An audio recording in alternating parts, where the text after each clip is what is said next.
Hey, what's up everyone? Welcome back to Tease Time. I'm TJ. Today we're going to continue with our oil gasket marathon, to say the least. Today is our oil pan gasket. This is getting replaced today. This is a fiber material, Mahle. In the description, you'll find like the part list of everything I'm using today in this video. You just find it down below in the description to make your life a little easier. And then also, along with doing our oil pan gasket, we do have our oil pressure sensor sending unit that we have to install from like when we previously installed our oil pressure gauges by Innovate. So that's getting installed also. This goes on to the side of the block. But to do so, I'm using an oil pressure switch. This is the factory oil pressure switch. On my vehicle, the 6.7 liter, is in a Freightliner. My oil pressure sender unit is actually on the cam position sensor. So there's a blank out oil gallery, what is it, a plug that I have to take out to screw this in. So this goes into the side of the block. I'll show you that location. But like once we get the oil gallery plug out, this goes in, and then I'm using an adapter. This is sold separately also. This will go in like so to adapt that thread to the correct thread for this oil pressure sensor. And then this will live like so, and it'll be on the side of the block like that. So I'm gonna just go ahead, I'm gonna assemble this now before I even start to take that oil gallery plug out. I'll show you that location. On the side of the block, there's a high plug and there's a low plug. The high plug is usually your coolant passages, the lower ones is your oil. So just keep that in mind when you're doing this. Make sure you have it plugged into the correct one. And it should be pretty simple. You know, hopefully it should be pretty simple. And then also to note for your oil pan gasket, I'm putting it in dry, which means I'm not using sealant. I'm gonna use some sealant on the front and back of the block. There's like these seams, so you need 1, 2, 3, 4. There's gonna be 4 little dabs, little lines of I use Yamabond. I'm gonna throw that on there just to keep it from leaking through those seams. So that's the only thing to note. We're gonna unbolt, and then I'm gonna bolt starting from the outside, working my way in. And when I tighten this up, I'm gonna torque from the inside going out. And the torque spec on this, I believe, is 19 foot-pounds. I'll double check that. And then once I'm actually doing the install and I'm torquing it up, I'll drop a picture in there just so you can see like the torque sequence of how to install this. So I'm going to start with assembling this. I have some Teflon tape. I'm going to get that going. I'm going to get this situated. And once I have this situated, I'm going to go down below and start removing stuff. Oh, and also to note, this is a Freightliner MT-45. So luckily for me, I should have enough room to be able to unbolt the oil pan and drop it out without having to like lift the motor itself or moving axles or subframes like some of you Dodge guys. Good luck to you. So for me, hopefully it'll be easy. Let's cross my fingers and let's get this done. So enjoy.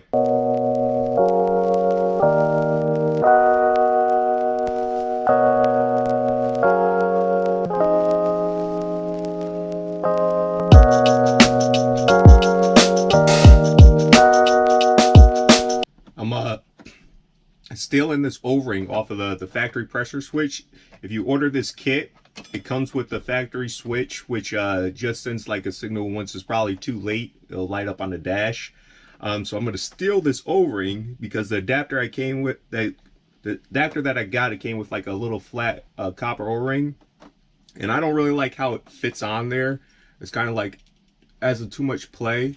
So I'm just going to use the O-ring that came on the factory one, steal that, throw that one over like so. Just make sure it's not rolled over. Add a little bit of oil to it and keep assembling.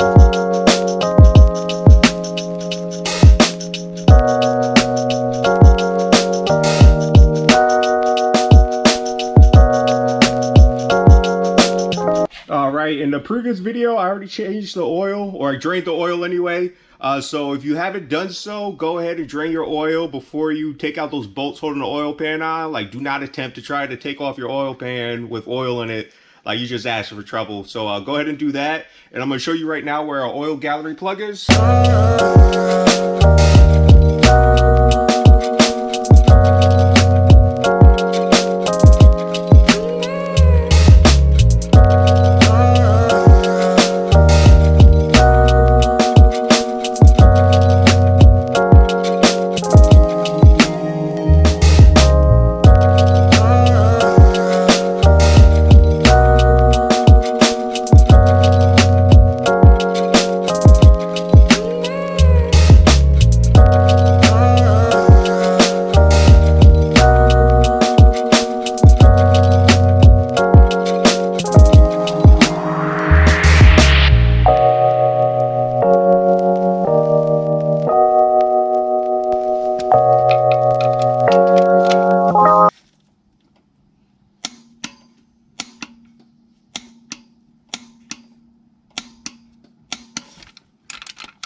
All right, I put that to 23 foot-pounds.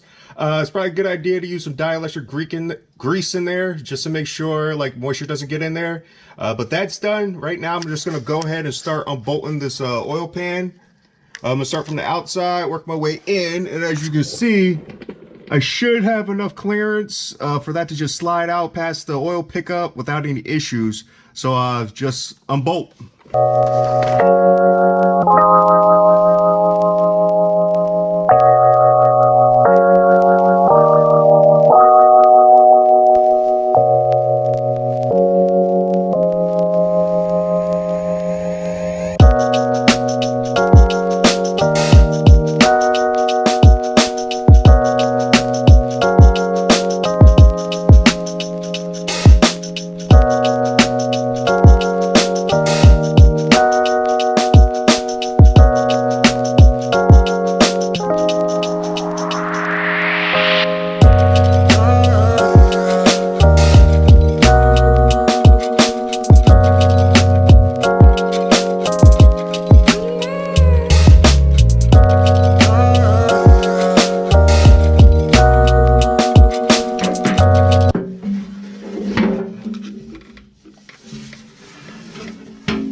All right, the oil pan is off.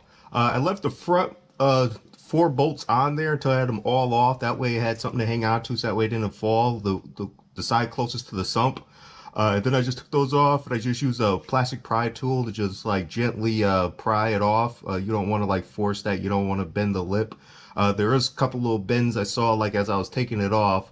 But as you can see, like the wetness on the surface right there, the pan was leaking. So just go ahead, clean up the surface, get it as clean as possible, as dry as possible. Take your time and just be real cleanly when you're dealing with your oil. You don't want crud and stuff in your oil, especially like if there's gasket material on the mating surface. You want to get all that off. So just take this time and get everything cleaned up, get your bolts cleaned up, everything cleaned up, and then just work on getting all the old material off and getting it prepped. So that's where we're at right now. It's just clean and prep time. Oh, and make sure you put down like cardboard or something, because it will drip. So just make sure like while you have your pan off, you have like some cardboard or something down just to catch the oil drips. Keep your floor clean, saves up on cleanup a little bit. So just put some cardboard down.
We got it all cleaned up right here. There should be some staining. It should be expected, but just run your finger along the mating surface to make sure there's no high edges, and make sure you get it real clean against those the mating surfaces right there, like in between, or like right into that seam, because that's where you're gonna put the silicone to seal it right there where those two mating surfaces meet. Just make sure that's real clean. I'm gonna go back and clean this again before I reassemble everything. But right now we're gonna get our oil pickup. We're gonna get that taken off right here so that we can change out the gasket. There's a gasket that's right in there that needs to be replaced. So right now I'm about to replace that. That's a 10 millimeter, two 10 millimeters, and then on here I believe that's a 13 millimeter that holds that on. So I'm gonna take off the 10 millimeters, and I'm gonna take off the 13, and we're gonna drop this off, get that mating surface cleaned up, and get that swapped out, and it's ready to be bolted back up.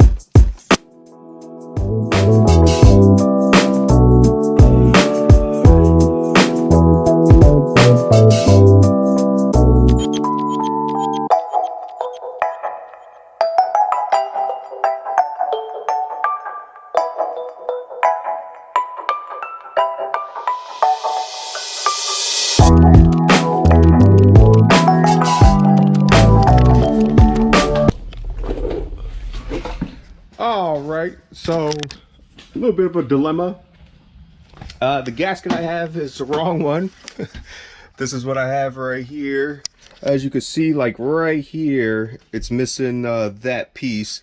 So I need to go ahead and order the right gasket. So this video is going to just continue, but just let you know, I messed up. Life happens. So check your part numbers before you order your stuff, before you open your stuff. Yeah, so all this is just the delay for me. But like, if this was like you needed your vehicle like today or tomorrow, you would probably be in a big inconvenience right now. But I'm just going to order the right gasket, and we'll continue this. It's not going to be like a double video. It's going to be like right now, but I just want to let you guys know what's up. I ordered the wrong gasket. The gasket doesn't fit. I don't want to put it on because it might leak. So we'll be right back. All right, and we're back with the gaskets. This was the gasket I started with. I did a Google search for this item, which you shouldn't do, especially when there is an app. It's called Cummins Quick Service. I'll put that down in the description. If you download that link, you can put in your engine code, and it'll give you the actual like part numbers to reference when you're looking for seals and gaskets. So this is what Googling gets you, the wrong one.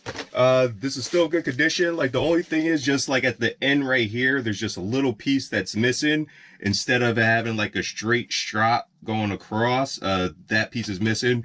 This is for like a non-gear train, like rear gear train Cummins ISB. That's what this gasket is for.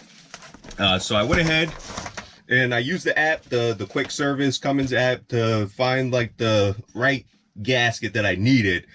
So when you do order like gaskets, there are like cross references to like other gaskets, but the part number that I ordered was 3959797, and that was a single piece gasket. So I ordered that. They didn't say that they were going to send like a different variants to that gasket. So this is that part number. It's a cross reference, like it should fit. The only issue is it's a multi-piece. I didn't want a multi-piece. I wanted a single piece, so like it's less margin for error when you have like all these extra seams you have to use silicone to seal up and stuff. And that part number is 4337596. Reading that upside down. So I contacted them because they sent the wrong one, even though like it's a cross reference to the part that I ordered. That is not what I ordered. So I actually had to like find that seal, that part number, the 3959797, which was somewhat difficult. Like I found it at a spot, but like I didn't get like actual Cummins brand. This is what I got. And as you can see, like with the cross reference, like they cross reference the last gasket, the multi-piece right there, the cross reference right there for the multi-piece, but this is a single piece. So this is what we have here, the single piece right here. And as you can see, like at the end, it's a single smooth ends. There's no gaps. So this is for a rear gear train, 6.7 ISB/QSB Cummins engine. So definitely check your part numbers before you order like parts so you don't get any delays. And even probably like reach out depending on the gasket. There's like cross-reference for different variances, just like the multi-piece versus the single piece. Just call and confirm before they send you your stuff so you have to deal with like returns and just a loss of time. The most important part, losing time. So we have the right gasket. This is the one I'm going to use right here. And I just have to double check. I'll probably put like silicone on the oil pan side to kind of mimic the Mahle, the raw gasket. This one, it does have like a seam already in it. So if you're lucky enough to get a gasket that already has like the little thin bead going across, get that. So this is just like the basic Cummins. So the instructions for that, I believe you have to add silicone on the oil pan side, and then also with the 4 seams on the end of each, well, at the end of the block, there's 2 seams on each side. You have to put like a strip along those seams so it doesn't leak on you. So let's get to the silicone in and the install, and we could be done with this. So stay tuned.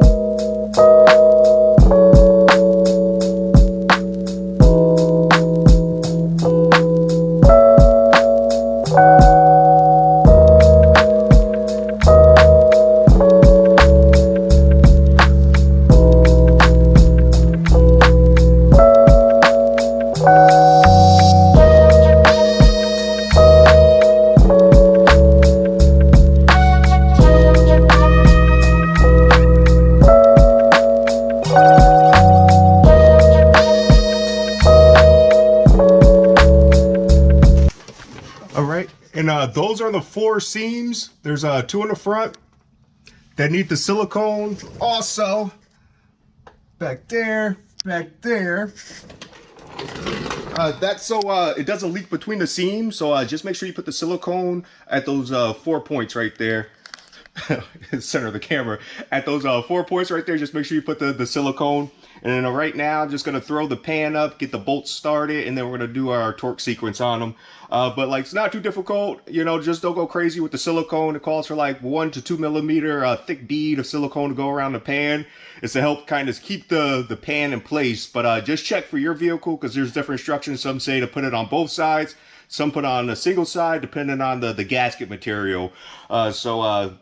Double check that. But right now, just throwing the pan on, get everything torqued up, and we will be done.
And bada boom, bada bing, oil pan is in, it's installed, it's torqued to spec. When you do your oil pan gasket, make sure you clean all the old gasket material off, and you clean the mating surfaces with, I use brake clean to clean the surfaces. You want to make sure there's no oil residue and stuff. You have a real clean oil pan and the bottom of the block also, because like you don't want the oil to interfere with the gasket sealing up and your gasket maker also. I use Yamabond.